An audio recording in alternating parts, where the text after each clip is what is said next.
For generations, Thanksgiving has been presented as a wholesome American story of unity and appreciation, a moment of reflection, gratitude, and cooperation between the English colonists and the Wampanoag people. Yet beneath this polished myth lies a darker, more honest history, one filled with betrayal, exploitation, dispossession, and staggering violence. Thanksgiving, as traditionally taught, is morally incomplete because it erases the fateful consequences indigenous nations faced for extending hospitality to these wicked newcomers. A chronological examination reveals that native generosity became the very foundation upon which colonists built conquest.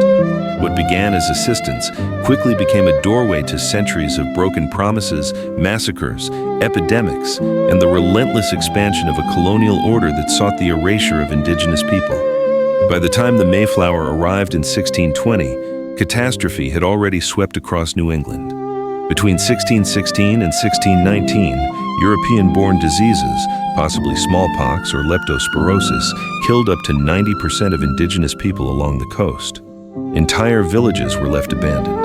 This catastrophic loss weakened political alliances, strained the natural balance, and left surviving natives vulnerable to further manipulation. The English arrived into a world they interpreted as empty and provided by providence. In reality, they entered a landscape shaped by indigenous stewardship and recently devastated by plagues they themselves had triggered through decades of coastal contact. This devastation set the stage for the Wampanoags' fateful alliance, not out of naive friendliness, but as a strategic attempt by Massasoit to protect his people from rival tribes and secure a fragile future.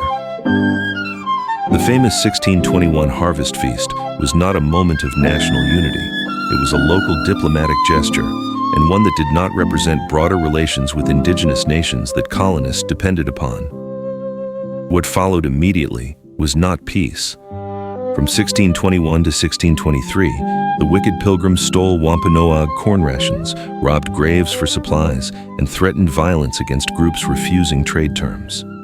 In 1622, the English massacres in Jamestown and in Tidewater, Virginia, demonstrated that colonists already embraced total warfare when threatened. By 1623, at Wessagusset, the English deliberately poisoned indigenous leaders under the guise of peace negotiations, a known wicked tactic dating back to medieval times. Although not in Plymouth, this event sent a chilling message across tribal coalitions throughout the region. A colonial's gratitude was always conditional and temporary to fit their wicked agenda. The pattern of betrayal began with incidents like this and many others. The most brutal betrayal came in 1637 during the Pequot War, only 16 years after the famous feast. Colonists, now reinforced by thousands of Puritan settlers in Massachusetts Bay, turned against the Pequot, using fabricated accusations to justify war. In the early hours of May 26, 1637, English forces surrounded a Pequot village and set it ablaze, killing between 400 and 700 men, women, and children. John Underhill wrote proudly, "We spared not young nor old. It was a fearful sight to see them frying in the fire." After the massacre, Puritan leaders declared a formal day of Thanksgiving to celebrate the destruction of an indigenous nation. Thus, the earliest recorded Thanksgiving tied to a colonial government was not about mutual cooperation. It was about their underhanded admiration of genocide. This is the moral contradiction at the core meaning of this holiday. After the Pequot War, betrayal became institutional. As English settlements expanded, they demanded land cessions through coercive treaties. They pushed indigenous nations into debt through rigged trade agreements, favoring wicked interest, of course. They violated agreements whenever it proved advantageous. Massasoit's sons, Wamsuta and Metacom, inherited a world where coexistence had become nearly impossible. Wamsuta died mysteriously in English custody in 1662. His brother Metacom understood the message. Diplomacy with the colony meant a guaranteed, slow death. King Philip's War was a major conflict in American history. Sparked by decades of encroachment and broken promises, this war reflected what happens when indigenous trusted the word of wicked men. Indigenous people were rounded up and sold into slavery, including women and children. Entire towns were destroyed in retaliation. the English waged a war of annihilation, explicitly aiming to remove native sovereignty.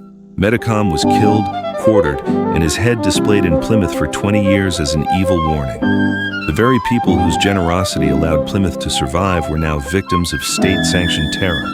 Thanksgiving, as popularly taught, is completely immoral because it asks us to remember the feast while forgetting the fire.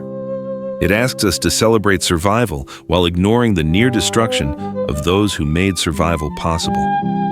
A moral understanding of Thanksgiving must include the epidemics that preceded colonization, the Pequot Massacre, good old Thanksgiving, the land theft that continued for centuries, the political betrayal of the Wampanoag, and the violent expansion that followed generosity.